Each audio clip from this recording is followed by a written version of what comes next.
یہ بتائیے کہ چیف جسٹس کی وہ جو 3 سال کی میعاد ابھی آپ پاس کرنے والے ہیں لوگ؟ نہیں کوئی ایسی بات اچھا نہیں، کوئی ایسی بات نہیں. اچھا کیونکہ اس پہ ڈسکشن کوئی ہو گئی کہ جی لا منسٹر نے کہا. نہیں ڈسکشن تو دیکھیں یہ چیزیں ڈسکس تو ہوتی رہتی ہیں، لیکن کوئی فوری طور پہ ہو نہیں یہ تو پچھلے 10 سال سے ڈسکس ہوتی آ رہی ہیں. اچھا ہائی کورٹ سپریم کورٹ کے ججز کی ایج آف ریٹائرمنٹ ایک ہونی چاہیے اور چیف جسٹس کا ٹینیور ہونا چاہیے. 14 دن کے یہاں پہ چیف جسٹس بنتے رہے ہیں، 6 مہینے کے 8 مہینے کے بنتے رہے ہیں، تو یہ انسٹیٹیوشن کے لیے بہتر تو نہیں ہے. ٹھیک، لیکن آپ کہہ رہے ہیں فی الحال تو کوئی جلدی میں کچھ ایسی ڈسکشنز ہو رہی ہیں لیکن اس کے اوپر کوئی عملی اقدام کی کوئی فی الحال نہیں. فی الحال کوئی ایسا جی ٹھیک. اچھا، اور یہ جو بار بار کہتے ہیں گنڈا پور صاحب کہ جی گورنر رول لگے گا کیسے، یا تو عوامی رول، کوئی ڈسکشن ہے سر گورنر رول کی، یا وہ خود ہی سے ویسے ہی یعنی وہ جس طرح ایسی رونق، وہ ایک فلم نہیں تھی 30 مار خان، تو یہ اس نے کچھ بھی نہیں کرنا، یہ کچھ نہیں کرے گا، یہ ایسے ہی باتیں ہیں سر. نہیں گورنر وہ ابھی تو آپ کیا کریں گے؟ ہوائی فائرنگ یہ کر رہا ہے اور اس سے ماحول تو پھر خراب ہوتا ہے. تو آپ لوگ کوئی گورنر رول وغیرہ کا نہیں، کوئی ایسا کوئی ایسی کبھی وہ ایسی اپنا کبھی ڈسکشن بھی نہیں ہوئی، کبھی سوچ بھی نہیں ہوئی. لیکن وہ روز جو ہے وہ کنڈی صاحب وہ ایک میچور بندے کو بھیجا تو میرا خیال ہے ان کو اب نہیں، لیکن اس کا انتخاب ہی اس لیے ہوا ہے، یعنی یہی تو اس کی وجہ انتخاب ہے، تو اس لیے وہ روز کیوں نہیں کوئی نہ کوئی بہانہ کر کے کوئی نہ کوئی پروگرام کر کے تو وہ روز ہی کوئی نہ کوئی سٹیٹمنٹ دیتا ہے. نہیں دیتا. مجھے بتائیں کہ مولانا فضل الرحمان سے بھی کوئی آپ کی بات چیت تو نہیں ہو رہی؟ لگتا ہے کہ نہیں، ان سے بات چیت تو نہیں ہو رہی لیکن رابطہ ہمارا کبھی بھی ان سے نہیں ٹوٹا. ان کا ہمیں بے پناہ احترام ہے اور میاں صاحب کا تو خاص طور پہ انہوں نے بہت مشکل وقت میں ہمارا ساتھ دیا.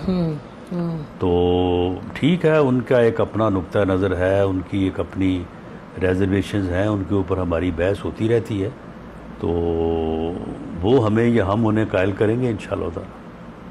تو آپ کو تو میرا خیال ہے ادھر قائل کرنے کی بات کر رہے ہیں، لیکن جو معاملات آپ کو خود پریشان کرتے ہیں، جو پروگرام کے شروع میں آپ کہہ رہے تھے، ادھر بھی تو ہمیں لگتا ہے کہ آپ کو قائل کرنے کی ضرورت ہے. ایک طرف سے عمران خان کو، دوسری طرف سے اسٹیبلشمنٹ کو. بنتی تو ہے بات، پاکستان کے لیے بنتی ہے. نہیں، اسٹیبلشمنٹ کو قائل کرنے کی کوئی ضرورت نہیں ہے. Establishment D G I S P R نے یہ اپنی پریس کانفرنس میں انہوں نے واضح کہا ہے کہ سیاسی جماعتوں کو آپس میں مذاکرات کرنے چاہیے. سیاسی جماعتیں آپس میں مذاکرات کر کے مسائل کو حل کریں، یہ اچھا لگتا ہے. ہمارا بات کرنا جو ہے اس کا کوئی جو ہے نا وہ جواز نہیں ہے.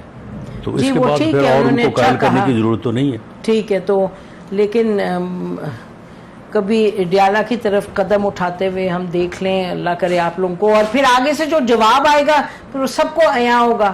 دیکھیں نا، یہ تو کوئی حتمی بات نہیں ہے کہ وہاں جائیں تو کوئی اچھا جواب ملے. تیاری ہو. یعنی آپ ہمیں کہہ رہے ہیں کہ گالیاں کھا کے آپ نہیں، میں یہ نہیں کہہ رہی. نہیں رام صاحب، کیا گالیوں کی تو آپ بہتر سمجھتے ہیں، آپ سمجھتے ہیں، آپ خود آپ یہاں کہہ چکے ہیں کہ ہر پروگرام میں آپ یہ فرماتے ہیں کہ ملک میں ایک سیاسی طور پہ ایک استحکام کی ضرورت ہے، یا ایک بڑا ایک معاملہ سیریس ہے، ایک گریڈ لاک ہے، ڈیڈ لاک، گریڈ لاک ہے، تو اس کو تو ختم کرنا ہے نا. لیکن اس کی وجہ ایک ہی ہے.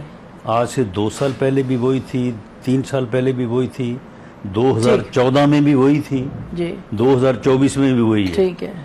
تو اس وجہ کا جو ہے وہ اس کے اوپر بھی کوئی کام ہونا چاہیے نا. ان کے اوپر تو جتنی تنقید ہمارے اوپر ہوتی ہے اتنی ان کو کوئی نہیں کہتا. نہیں کہتے ہیں کہ وہ جیل میں بیٹھے ہیں. اگر آپ لوگ جیل میں بیٹھے ہوتے تو ہم پھر اور وہی بات اور کرتے ہیں. کتنا ان کو اس بات پہ کہ جی میں اسٹیبلشمنٹ سے بات کروں گا، میں پولیٹیکل پارٹی سے بات نہیں کرتا، کتنا کنڈیم کیا. یوٹیوب پر گوگلی نیوز دیکھنے کے لیے youtube.com کی سرچ بار میں googly news T V type کریں. گوگلی نیوز کے پیج پر سرخ رنگ کے سبسکرپشن والے بٹن پر کلک کرنا نہ بھولیے. یوٹیوب پیج پر اپلوڈ ہونے والی ویڈیوز سے باخبر رہنے کے لیے بیل آئیکن پر کلک کیجیے. آپ کو ہر نئی ویڈیو کے بارے میں نوٹیفیکیشن موصول ہو جائے گا.